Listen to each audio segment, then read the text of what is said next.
Nadiad police અધિક્ષકની કચેરીમાં LIB શાખામાં ફરજ બજાવતો ASI ₹5 લાખની લાંચ લેતા રંગેહાથ ઝડપાઈ ગયો છે, જેમાં અમેરિકામાં રહેતા ફરિયાદીના દીકરાનો પાસપોર્ટ ગુમ થઈ ગયો હોવાથી નવો પાસપોર્ટ કઢાવવા તેઓએ ભારતીય એમ્બેસીમાં અરજી કરી હતી, જેથી પોલીસ ક્લિયરન્સ સર્ટિફિકેટ અંગે અરજી આવી હોવાથી ASI ભરત ગોસ્વામીએ ફરિયાદી પાસેથી 40 લાખની માંગણી કરી હતી અને રકઝકના અંતે 5 લાખમાં સોદો નક્કી થયો હતો। ત્યારે અમદાવાદ ACBની ટીમે ઉત્તરસંડા સ્ટેશન રોડ પાસે આવેલ ફરિયાદીના ઘરે લાંચનું છટકું ગોઠવી ASI ભરતગીરીને લાંચની રકમ સ્વીકારતા રંગેહાથ ઝડપી લીધો હતો।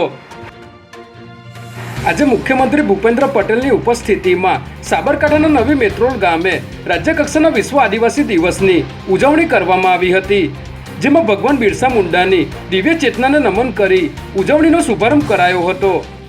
મુખ્યમંત્રી ભૂપેન્દ્ર પટેલે આ પ્રસંગે પધારેલા સૌ આદિજાતિ બાંધવોને વિશ્વ આદિવાસી દિવસની શુભકામનાઓ પાઠવી હતી અને રાજ્યના આદિજાતિ વિસ્તારો માટે 602 કરોડથી પણ વધુના કામોનું લોકાર્પણ અને 411 કરોડથી વધુના કામોનું ખાતમુહૂર્ત કર્યું હતું। આ પ્રસંગે 20,000થી પણ વધુ લાભાર્થીઓને આવાસ અને સ્વરોજગારી તેમજ કુંવરબાઈનું મામેરું જેવી યોજનાઓના લાભ પણ અર્પણ કરાયા હતા।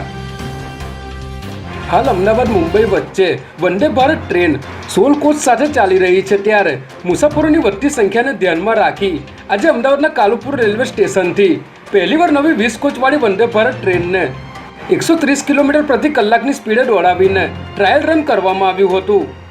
20 કોચની આ નવી ટ્રેન 5.5 કલાકમાં મુસાફરોને મુંબઈ પહોંચાડી દેશે અને આ ટ્રેનની સુરક્ષા માટે 24 કલાક RPF જવાન તૈનાત કરવામાં આવશે।